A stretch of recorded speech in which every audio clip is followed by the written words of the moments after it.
उम्मीद करता हूँ आप लोग अच्छे होंगे। आज हम लोग कुछ ऑब्जेक्टिव क्वेश्चन देखते हैं बेसिक इलेक्ट्रिकल इंजीनियरिंग का बेसिक कॉन्सेप्ट्स के ऊपर विथ एक्सप्लेनेशन।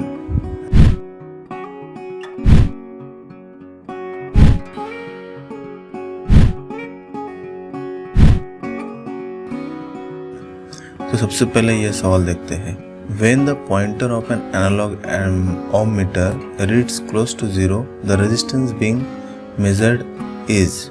तो आंसर इसमें ऑलरेडी मेंशन किया हुआ है ना, बी आंसर शो किया हुआ है।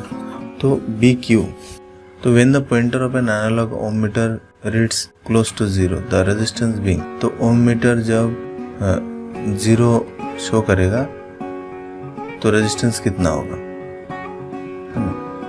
तो रजिस्टर क्या हो जाएगा, शॉर्ट हो जाएगा 1 2, तो जो भी है।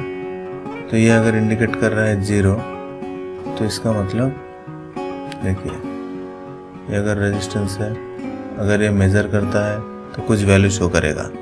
अगर ये शॉर्ट हो जाता है तो इसका रेजिस्टेंस का वैल्यू क्या हो जाएगा, है ना, 0। तो ohm meter read close to 0, the resistance being measured is short. ठीक, इस प्रकार से। दूसरा सवाल देखते हैं, इन 0.025 वैट देयर आर। तो सिंपल है, ये कन्वर्शन है, ये वैट को इसमें से कौन से इसमें आएगा, 25 किलोवाट या 0.00025 मिलीवाट माइक्रोवाट, ठीक है ना। तो इसको अगर हम लोग देखें तो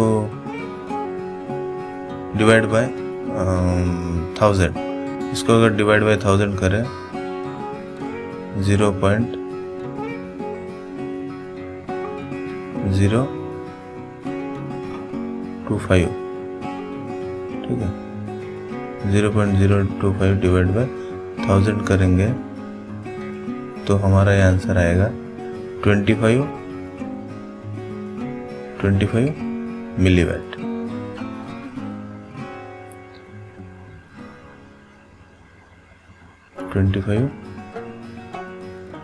मिलीवाट।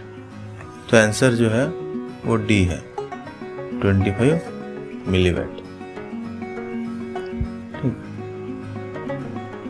सिंपल था। तीसरा जो है, in certain applications uses 350 watt if it is allowed to run continuously for 24 days, how many kilowatt hour of energy goes it consume।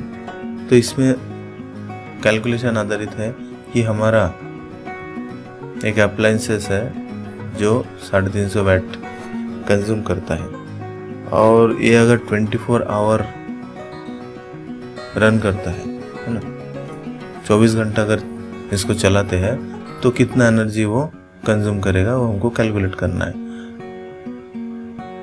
तो क्या करना है अपने को, 350 वैट है, अब 24 घंटा चल रहा है, तो 350 into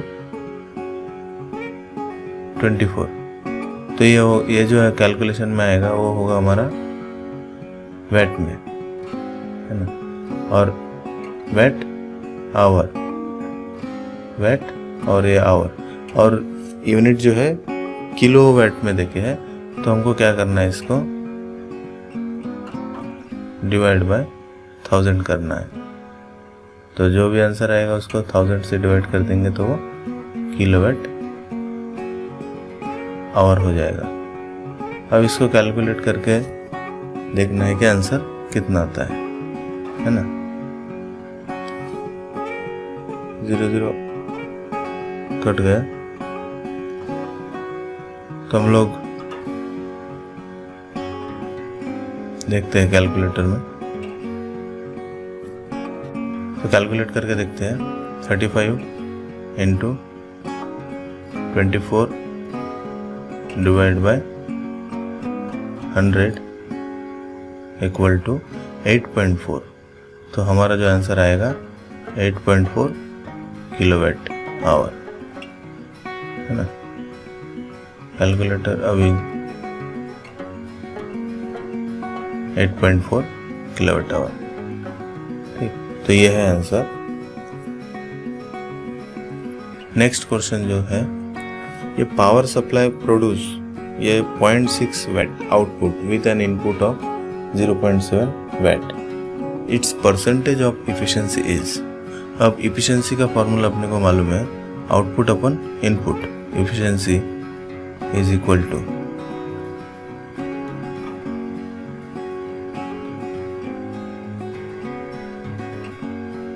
output divide by input. अब आउटपुट इसमें जो मेंशन किया है कि 0.6 और इनपुट जो है 0.7 और परसेंटेज एफिशिएंसी निकालना है, इसलिए multiply by 100 percentage efficiency equal to output.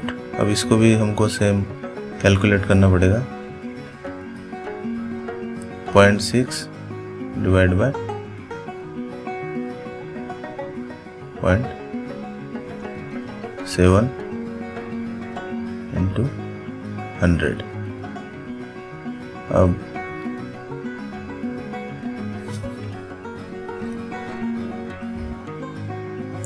तो 0.6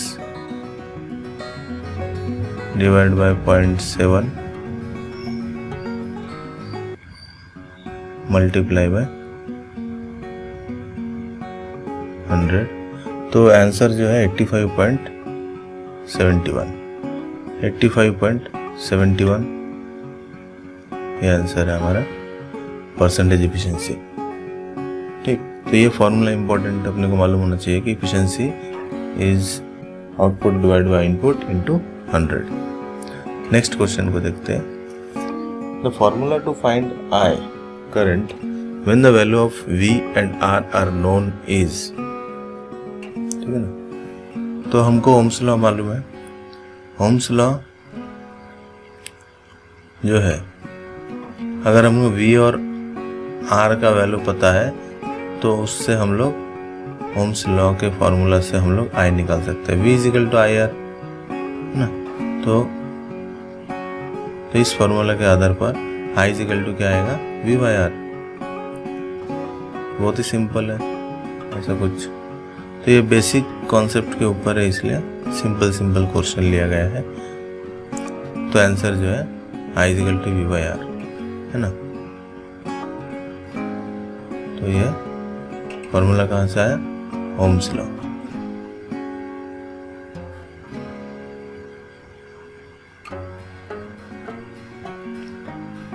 तो अगर V और R का वैल्यू पता है, या तीनों पैरामीटर में से कोई भी दो पैरामीटर का वैल्यू पता है, तो हम लोग तीसरा पैरामीटर का वैल्यू फाइंड आउट कर सकते हैं by using this Ohm's law. Next, what is the voltage source for a circuit carrying 2 ampere of A current through 36 register. तो इसमें अपने को जैसे ओम्स लॉ के आधार पर पिछले क्वेश्चन में देखे, तो इसमें भी सेम करंट का वैल्यू पता है और रेजिस्टेंस का वैल्यू पता है, और अपने को फाइंड आउट करना है वोल्टेज। तो ओम्स लॉ के आधार पर ही क्या है formula, V is equal to IR,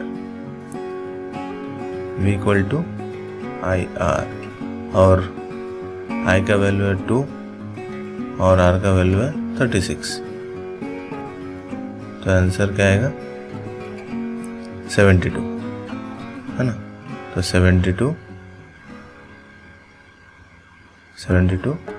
volt हमारा आंसर है।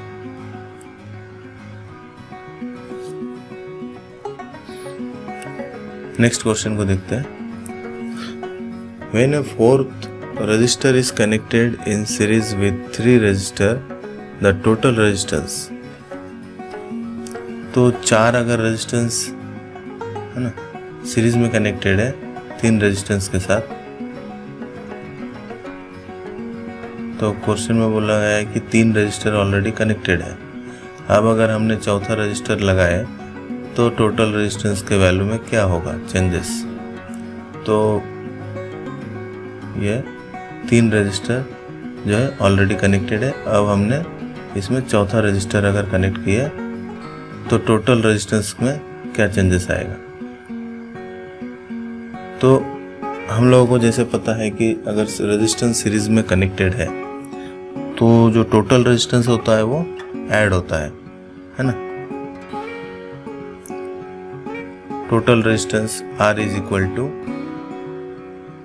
if the resistances are connected in series then total resistance is equal to sum of the individual resistance connected in series।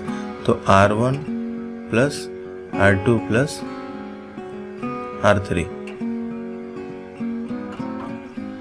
यह है 3 resistance series में connected. अब क्या बोला गया है कि अगर चौथा रेजिस्टेंस ऐड करेंगे तो टोटल रेजिस्टेंस में क्या चेंजेस आएगा।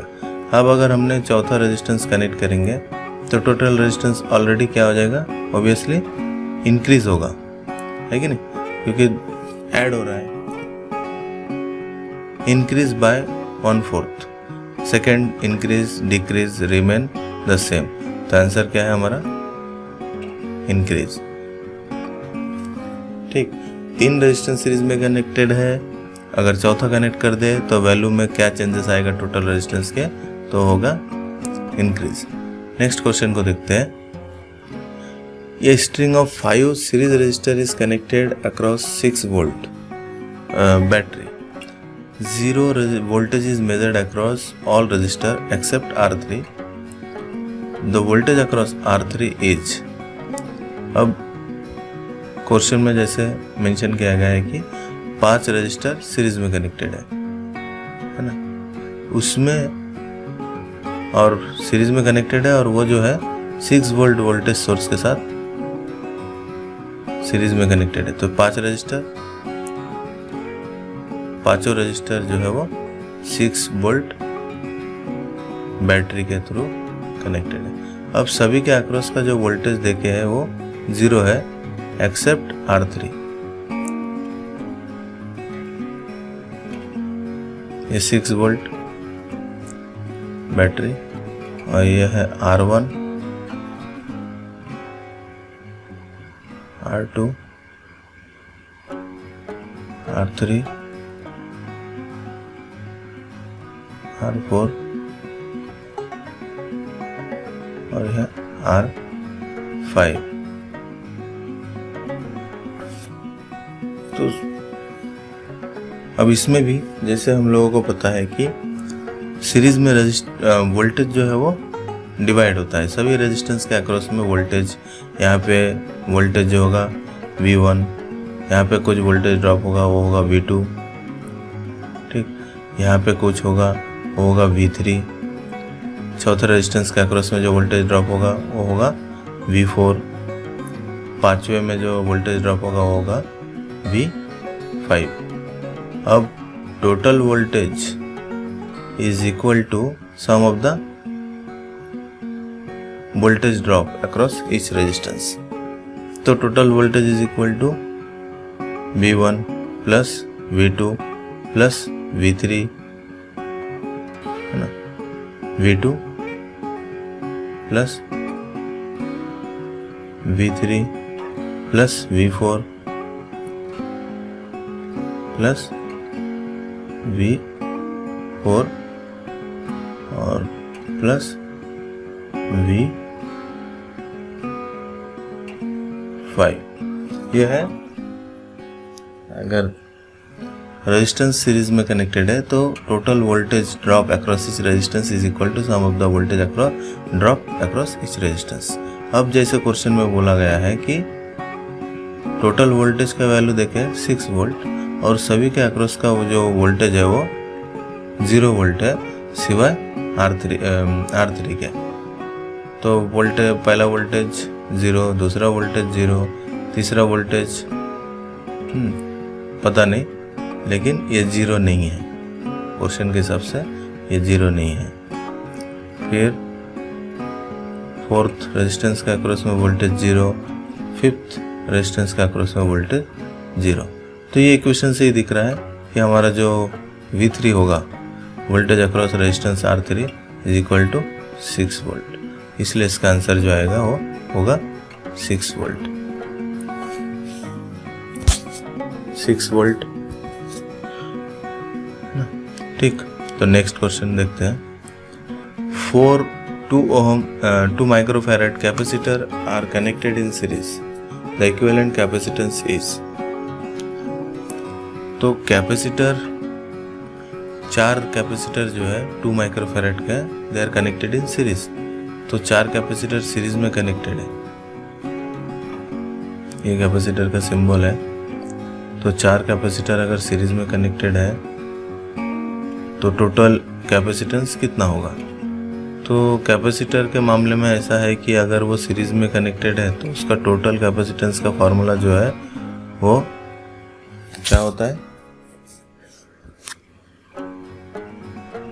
1/C यानी total capacitance is equal to 1/C1 यानी पहला कैपेसिटेंस का वैल्यू का इनवर्स, दूसरे कैपेसिटर का वैल्यू का इनवर्स, प्लस तीसरे कैपेसिटर का वैल्यू का इनवर्स. यह है फॉर्मूला. यह है तीसरे कैपेसिटर का वैल्यू का इनवर्स प्लस 1/C4. ठीक.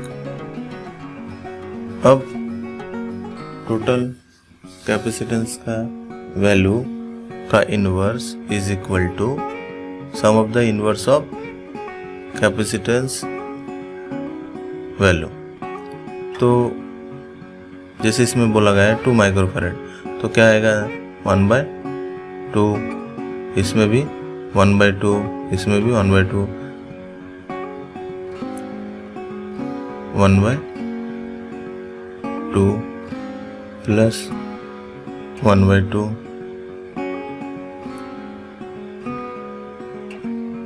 प्लस 1/2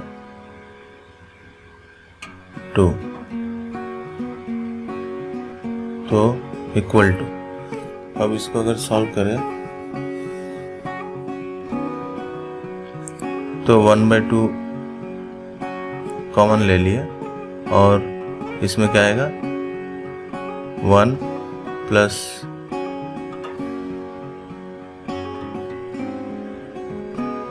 1 प्लस 1 इस प्रकार से.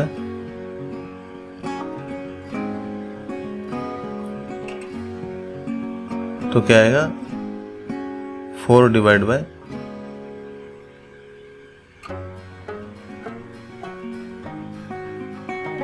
2 है ना. तो 1 total capacitance is equal to 4 divide by 2.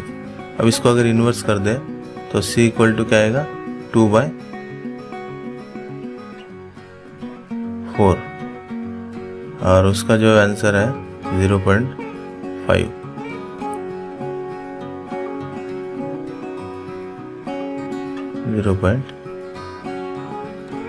इसका आंसर. यूनिट जो है वो microfarad.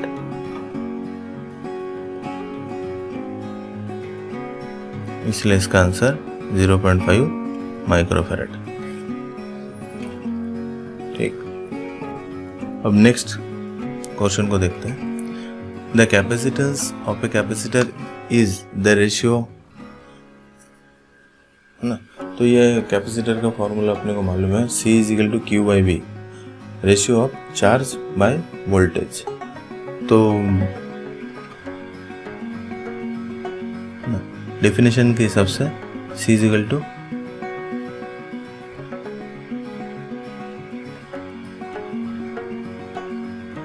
potential difference between plate. Potential difference between plate and plate spacing, potential difference between plate and thickness of dielectric potential. तो ये फॉर्मूला का इसमें नहीं. The capacitance of a capacitor is the ratio of charge to a potential difference between plates. ठीक. तो ये होगा हमारा answer Q/V. Next question. The unit of magnetic flux density is. अब फ्लक्स डेंसिटी B से दर्शाया जाता है. Flux density is equal to,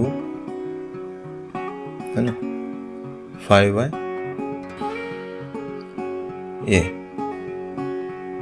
flux density 5/A। अब ये बोले तो एरिया एंड 5 बोले तो फ्लक्स वेबर, तो इसका जो यूनिट है वेबर पर मीटर स्क्वायर। तो अब इसमें जो देखे हैं ये वेबर देखे हैं, वेबर पर मीटर देखे हैं, एम्पियर पर मीटर देखे, ये तीनों में से कोई भी राइट नहीं है। तो चौथा जो है वो टेस्ला, तो ये राइट है। तो वेबर पर मीटर स्क्वायर या फिर हम लोग और टेस्ला बोलते हैं, तो आंसर जो है इसका Tesla.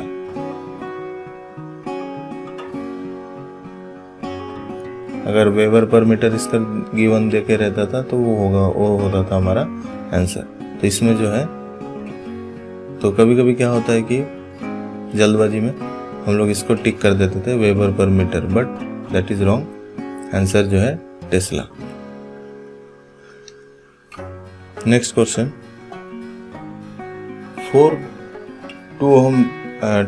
2 microfarad capacitor are connected in parallel, the equivalent capacitance is.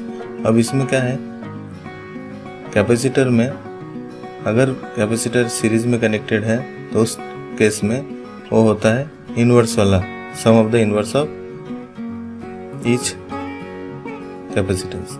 अगर वो पैरेलल में कनेक्टेड है तो उसका जो टोटल वैल्यू होता है वो टोटल सम होता है। अब जैसे इस क्वेश्चन में पैरेलल में कनेक्टेड है तो इसलिए इसका जो वैल्यू होगा वो सम होगा। अब C1 + C2 + C3 + C4 that is 2 + 2 + 2 plus, तो वो होगा हमारा कितना, 8 microfarad.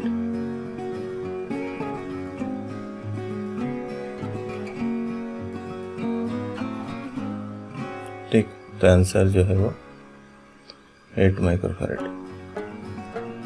Next question, in A series AC circuit the voltage across a pure inductance is 12 volt and the voltage across a pure resistance is 5 volt. The supply voltage is। अब इसमें जो formula है, ये जो है series AC circuit voltage across pure inductor end voltage across pure resistor, तो ये जो है RL सर्किट है ना, RL सर्किट है। तो एक सर्किट में रेजिस्टेंस लगा के है और ये तुम्हारा इंडक्टर, तो ऐसा सर्किट है RL सर्किट। तो इसके अक्रॉस का जो वोल्टेज है वो क्या बताया, 12 वोल्ट। प्योर रजिस्टर के वहाँ पे 5 वोल्ट और इंडक्टर के वहाँ पे वोल्टेज जो है वो 12 वोल्ट। अब हमारा टोटल वोल्टेज कितना होगा, सप्लाई वोल्टेज जो है वो कितना होगा, तो ये सीधा सीधा सम करने से आंसर होगा हमारा रॉन्ग, है ना। इसमें क्या है फॉर्मूला, AC सप्लाई देके है तो AC का सप्लाई है, तो अब इसमें जो है फॉर्मूला ये नहीं लगेगा, डायरेक्ट अलजेब्रिक सम नहीं होगा, इसमें जो है वेक्टर सम होगा। तो total voltage is equal to voltage across ना 12 square plus 5 square root of, तो इसका जो फॉर्मूला है रूट वोल्टेज अक्रॉस रेजिस्टेंस का square plus voltage across inductor का स्क्वायर।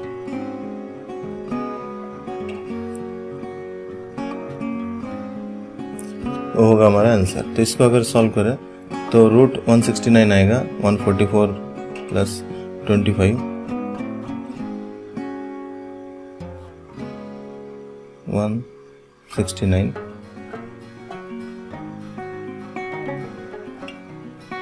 तो 169 का रूट अगर निकालें तो होता है 13। तो आंसर जो है हमारा 13। ठीक, तो ये RL सर्किट है जिसमें फॉर्मूला जो है supply voltage is equal to root v r square plus v l square. Next question देखते हैं।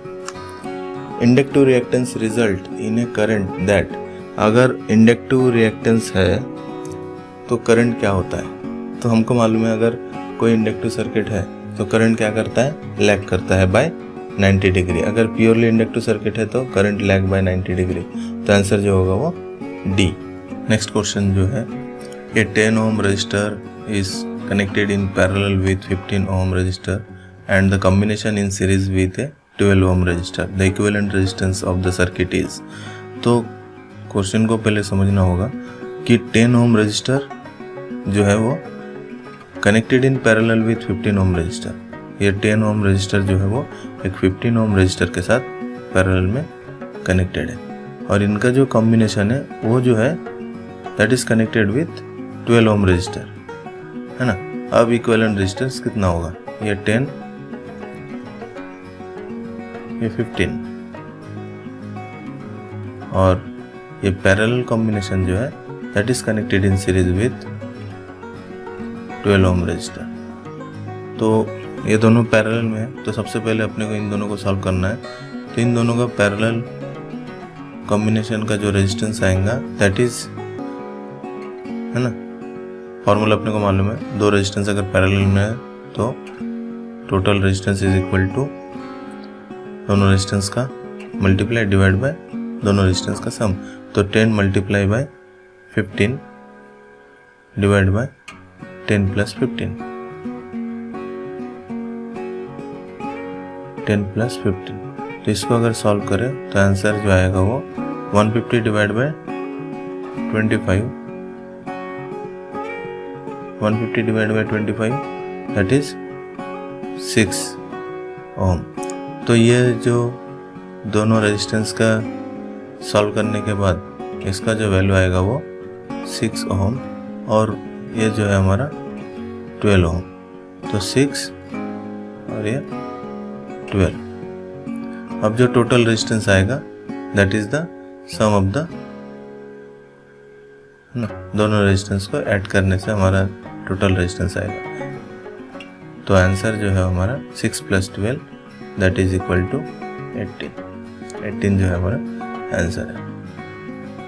तो इस प्रकार से बहुत ही बेसिक 15 जो क्वेश्चन लिया गया है, आशा करता हूँ आप लोग समझ गए होंगे। अगर अच्छा लगा है तो लाइक कीजिए, सब्सक्राइब कीजिए और अधिक से अधिक लोगों तक शेयर कीजिए, पहुँचाएं। Thank you.